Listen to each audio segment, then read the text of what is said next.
Good morning, Mario, and good morning, Switch fans. Hope you guys and girls and everybody else are doing awesome today. I had one of those mornings where I was like, I don't want to get out of bed, but here I am. So let's jump into it, get into it, and let's have fun with it. Make sure to hit that like button if you guys enjoy the show. It does help out a lot. And let me know what you're thinking up in that old noggin of yours in the comments down below as I take you through today's stories. All right, the first one is a fun one, all about Sakurai and Smash Bros. Because Nintendo is having Sakurai do this look back, which I think is really fun. Now that Fighter Pass 2 and the game are completely complete, Sakurai is looking back at every revealed trailer and giving some of his thoughts. So if you are a Smash Bros. Super fan or you just want to see what Sakurai is thinking here in 2022, it's a fun way to read a few quick sentences about each character reveal from Mega Man to Little Mac to Duck Hunt Dog and beyond. It looks like it's going to be a two-part series going over every character and trailer, and there's some fun little knickknacks and insights in there for all of you to read.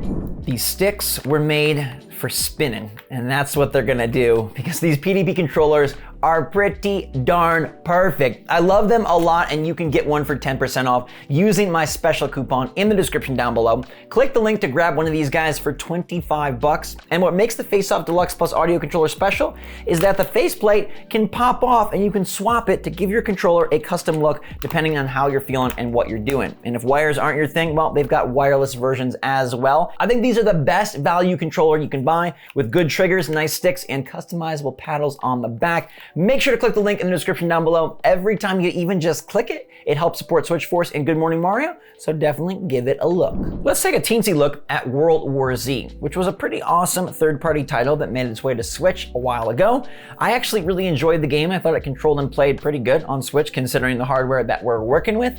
And today they announced that they've released version 1.08, which sounds minor, but it's actually quite major because they've now brought the Marseille story campaign to World War Z on Switch, as well as the Horde mode to Switch. A nice update. It's good to see even third parties staying on board with the Switch, and it shows that these games do have lasting power, and it's worth investing in, not just for Nintendo and their DLC expansions, but also for other companies as well. So kudos to World War Z and Saber Interactive for keeping this one spiffy, and if you are a fan or were waiting for a Horde mode game, I can give you a recommendation. I can also give you some special details on Kirby and the Forgotten Land because there was a really cool developer Q&A about how they made this first foray into 3D work. And the funniest best part is that the HAL Laboratory developers did not want to put more enemies in the game. Nintendo was like, dude, it's 3D. You gotta put more stuff there for players to hack and slash. And they were like, we don't want to, quote, torment Kirby. They're worried about the guy. They don't think he can handle it, but oh boy, he can. And every time Nintendo would come back, they'd say, need more enemies. And finally, HAL Laboratories got it right, but they didn't want to make it too difficult, so they did incorporate some elements that I find interesting, some design tricks, if you will, where basically if it looks like you should hit an enemy based on the camera angle, you do. And they showed off with this nice little graphic where like you're not actually hitting the enemy because he's behind you in 3D space, but the way the camera's facing, the way the attack works, it looks like you should hit them. So they made the hitbox hit them. Like they made it work in such a way that if you think it should work, it works. And I find that not to necessarily be easy, but to just be convenient for the player who's trying to enjoy a more relaxing game than say Elden Ring. They also mentioned an interesting thing about jumping and landing where they created sort of like a fake landing for Kirby. If you're above Kirby, it's hard to tell when he's actually touching the ground. So if you're close enough and you press the jump button, it'll like basically make him land and jump right back up without having to go through the full animation. And they're calling this a fuzzy landing because they're kind of fudging the fuzzy data there to make it work. I appreciate stuff like this. Developers learning about how to evolve their character, evolve their game, and make it click. And we've played Kirby and it clicks. The reviews show it clicks. I think Kirby is going to be one of the must-play Switch games. And I don't think I would have ever said that about any other Kirby game, but this one. Oh my gosh.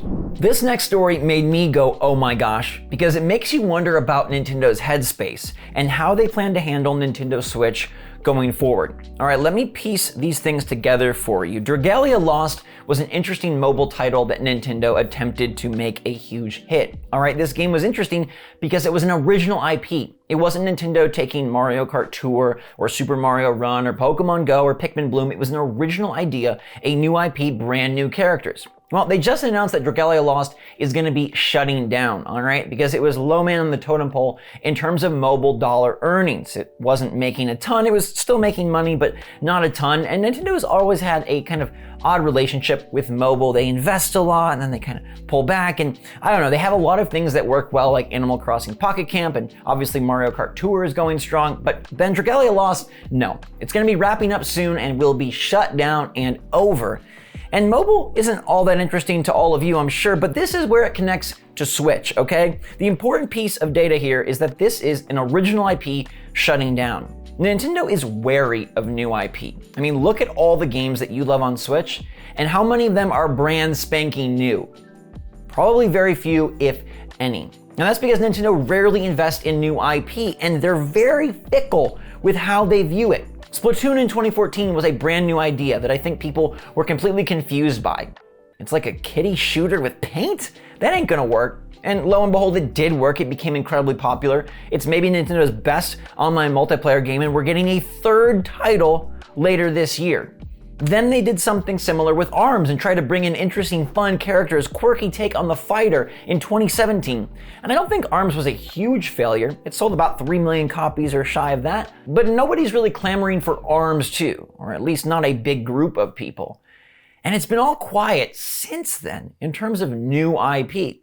Look, I'm not complaining because so many familiar franchises are leveling up. Pokemon, now Kirby. We've seen it with Zelda and Mario and plenty more. Animal Crossing and beyond. They're getting better and better. And Nintendo's bringing back fan favorites like Mario Strikers. We got our golf, we got our tennis aces, even got Pokemon Snap. But Nintendo seems to be afraid of new IP. They had one darling hit with Splatoon, and then ARMS didn't do what they wanted, and so no. And Dragalia Lost apparently not good enough, so no. New IP is something that feels like a diamond in the rough for Nintendo. And it's sort of the difficult dilemma you have when so many of your characters are so freaking awesome. Like Nintendo can print money by going back to the wheelhouse, right? They can roll out Mario and Link and Samus and shine. I mean, even Samus shines on Switch brighter than ARMS did. But I guess the dark side of this is that we don't see Nintendo dabbling in new ideas, new genres, new concepts, new favorites. I mean, Splatoon and the Inkling are now a part of Nintendo's main parade of characters. You can see it on their Tokyo Nintendo store. They view Inkling right up there with Link and Mario. But it's very hard to get another Inkling if you do not try. And I wonder, would you sacrifice some sequels for some new attempts? Some of you might say no because you love how good these sequels are. They're great, they're fantastic. But are we missing out on something maybe even more magical by not trying a new idea? Now, a lot of times what we see is Nintendo taking familiar characters and putting them in new ideas, and I guess that's sort of meeting in the middle. It's a good way to give us something fun and different, but still ensure that, Mario's attached, it's gonna do well. I mean, we see those sales numbers tick to the tens of millions quite quickly. Do you want to risk something only selling 2 or 3? Again, only 2 or 3, it sounds like a failure, but really that's still a substantial amount of coin that Nintendo is bringing in, and so I would sacrifice a sequel or 2. I'm not sacrificing Breath of the Wild 2, and we're definitely not talking about that. I mean, Mario and Link are going to be there no matter what, but man, do we need 2 Pokemon games every year? Do we really need to see 3rd and 4th and 5th iterations? We're getting Bayonetta 3, Xenoblade Chronicles 3, and I'm not trying to cherry pick any franchise to say it should be killed off, but man, these developers, they're getting so strong. Their Switch titles are so powerful and so awesome. They've even made Kirby phenomenal. Imagine what they could do if they could build a new Nintendo mascot. You never know what you're missing out on until you get it. I don't think anyone would have requested Nintendo to make a goofy kiddie shooter with paint until they did, and then everybody's inking everybody and it's an awesome time. And can you imagine a Switch world without Splatoon, without that critical online multiplayer title? It would just be Mario Kart and Mario Kart. So what is out there? What idea is still in the oven? What have we not seen that could be even more exciting than Kirby or Xenoblade Chronicles 3? Are there games out there that are getting snuffed out early because they aren't attached with an adored character? And I want you to think about this because I think games in general are they get trapped by repetition. They get trapped by what's working. And it takes boldness, bravery, and risk to innovate. But that's oftentimes when we get the best stuff. Talk about these evolutions for our favorite franchises. Well, they were taking risks, but at some point these franchises will start to feel familiar again. And I'm really hopeful that in the latter years of Switch, when the audience is so fertile, when they've got an insane install base, that Nintendo will use that time, will capitalize on now let's shoot out our new ideas. Because so many people will be eager for games. We've had our fill of Zelda and Mario and Animal Crossing and Splatoon. Now can we have something brand new? And I hope Nintendo utilizes those years, like years 6, 7, and 8 of Switch, to try, to risk, to take a chance. They could just make spin-off after spin-off after spin-off, but they could be robbing us of something that we fall in love with. And I know that games and familiar franchises are rewarding, but I'd argue that it might be an even more fun feeling when you get totally surprised.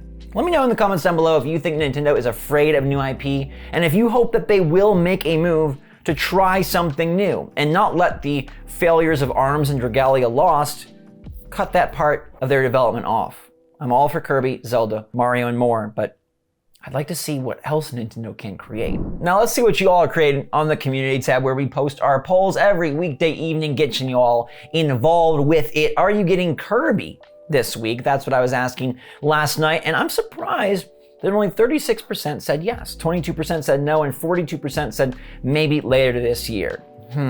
Kirby is really, really good. And I wonder if these numbers are gonna shift after you start seeing more and more impressions and reviews on this game coming from people you enjoy watching, because Kirby is really good. We're talking like it's gonna, I think, fulfill all the hopes and dreams and the highest aspirations that this game kind of could have had. So maybe those numbers will shift. I know it's a lot of money, and maybe we should look into if Kirby is worth it at the $60 price point. How much content is there? I'll keep you posted when I find out for sure. But in the meantime, everybody, thank you so much for watching. Thanks for being with me every day and celebrating Nintendo and all of the fun that we share. Make sure to stay safe, stay healthy, stay happy, stay positive out there. I love you a lot. And until next time, everybody, thanks again for watching. SwitchForce out.